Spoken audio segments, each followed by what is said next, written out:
कैसे हैं आप सब? Hope all you are doing well. So today's topic is Laffer curve. Laffer वर्क क्या होता है? लेफर वर्क जो होता है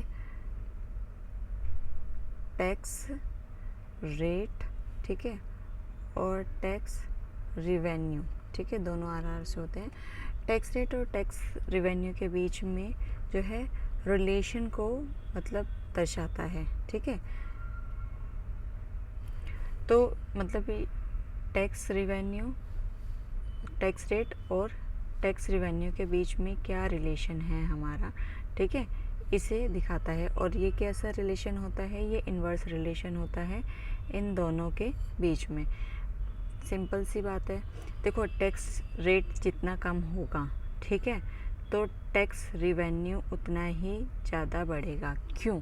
क्योंकि लोग जो हैं इन्वेस्ट करना ज़्यादा चालू कर देंगे, है ना, बजाय सेविंग के. अब जब हमें पता है कि अब हमारी जो इनकम है, अगर उस पर सरकार जो है, गवर्नमेंट जो है टैक्स रिबेट दे देती है. अभी देखो, आपने रिसेंट में हमारी फाइनेंस मिनिस्टर ने 12 लैक्स अप टू 12 लैक्स के दायरे में जो भी इनकम आती है उस पर ज़ीरो कर दिया है ना, ज़ीरो इनकम टैक्स कर दिया है. तो लोग क्या करेंगे? ज़्यादा से ज़्यादा इन्वेस्ट करेंगे. तो वही रिलेशनशिप इसके अंदर दिखाता है. तो पढ़ लेते हैं. जैसे दिया किसने था? प्रोपाउंडर कौन थे इसके? इसको अमेरिकी अर्थशास्त्री आर्थर लेफर ने दिया था, इसीलिए उसका नाम भी क्या पड़ा है? लेफर कर्व पड़ा है. इसके मेन पॉइंट्स क्या है? बहुत कम दर, यानी कि 0% सरकार को कोई आय नहीं होगी अगर, ठीक है. अगर अभी ग्राफ में दिखा देते, बहुत अधिक अगर होगा तब भी कोई सरकार को आय नहीं होगी. अगर बहुत देखो, अगर वो बहुत कम टैक्स लेगी, ठीक है, अगर टैक्स बहुत कम लेगी 0%, तो भी सरकार को कोई इनकम नहीं मिलेगी, है ना. और अगर बहुत ज़्यादा वाली इनकम टैक्स लेगी, ज़्यादा वाला टैक्स रेट होगा, मतलब जैसे कि 100% ले रही है, ज़्यादा ही, इससे भी ज़्यादा ले रही है, तो भी गवर्नमेंट को कोई इनकम नहीं होगी. लोग क्या करने लगेंगे? पैसे अपने पास सेव करने लगेंगे, ब्लैक मनी हो जाएगा, करप्शन हो जाएगा, ठीक है, क्योंकि फिर तो गवर्नमेंट से छुपाना ही पड़ेगा. तो इसीलिए गवर्नमेंट को ना तो बहुत कम टैक्स रखना चाहिए, ना ही बहुत ज़्यादा रखना चाहिए. उसे क्या रखना चाहिए? मिनिमम रखना चाहिए.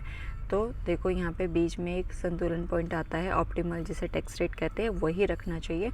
उसी से ही राजस्व, यानी राजस्व मतलब यानी कि जो है राजस्व मतलब क्या है? रिवेन्यू, ठीक है, रिवेन्यू मिलेगा उसे, ठीक है. अब यहाँ पे हम देख लेते हैं, ग्राफ के ऊपर भी देख लेते हैं. ये रहा हमारा ग्राफ.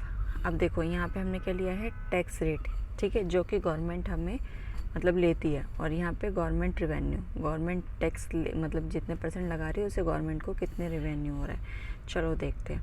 यहाँ पे है, अगर 0 लगा रही है, ठीक है, तो भी गवर्नमेंट की इनकम क्या है? 0. अगर 20% लगा रही है तो देखो इतना मिल रहा है. अगर 40% लगा रही है तो देखो उसे कितना मिल रहा है, ठीक है. और 60% लगा रही है तो उसे कितना मिल रहा है, ठीक है. तो वही बता रहे हैं. इसमें आप देख सकते हैं कि बहुत कम या बहुत ज़्यादा. अभी देखो, ये देखते हैं, देखो ये पॉइंट है, ये पॉइंट है, ये पॉइंट है, ये पॉइंट है, ये इन दोनों का ऑप्टिमल पॉइंट क्या है? 60 से 40, इन दोनों के बीच में, ठीक है, इन दोनों के बीच में ही गवर्नमेंट को टैक्स लगाना चाहिए, तो उसकी जो रिवेन्यू है उसको मिलेगा. अगर देखो यहाँ पे 100% लगा दिया, ठीक है, तो भी गवर्नमेंट का जो रिवेन्यू वो क्या है? 0. और जब यहाँ पे 40% है, 40% है, देखो 40% है, तो गवर्नमेंट को रिवेन्यू मिल रहा है ना. और यहाँ पे 100% लगाया तो क्या है ये? और ये मतलब उल्टा कर्व होता है, ठीक है, जो इन्वर्स रिलेशन होता है, इसीलिए ये उल्टी शेप में होता है, ठीक है. तो ये वही बताया गया कि बहुत ज़्यादा रिवेन्यू नहीं जनरेट होगा अगर बहुत ज़्यादा टैक्स रेट होगा, ठीक है. तो सरकार को अगर अपनी आय, रिवेन्यू जो है उसको गवर्नमेंट की इनकम ही बोलते हैं, तो अगर वो करनी है तो उसे ऑप्टिमल जो है टैक्स रेट रखना पड़ेगा, है ना.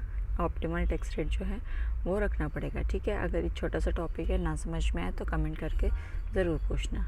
वीडियो पसंद आए तो please like, share and subscribe. Thank you.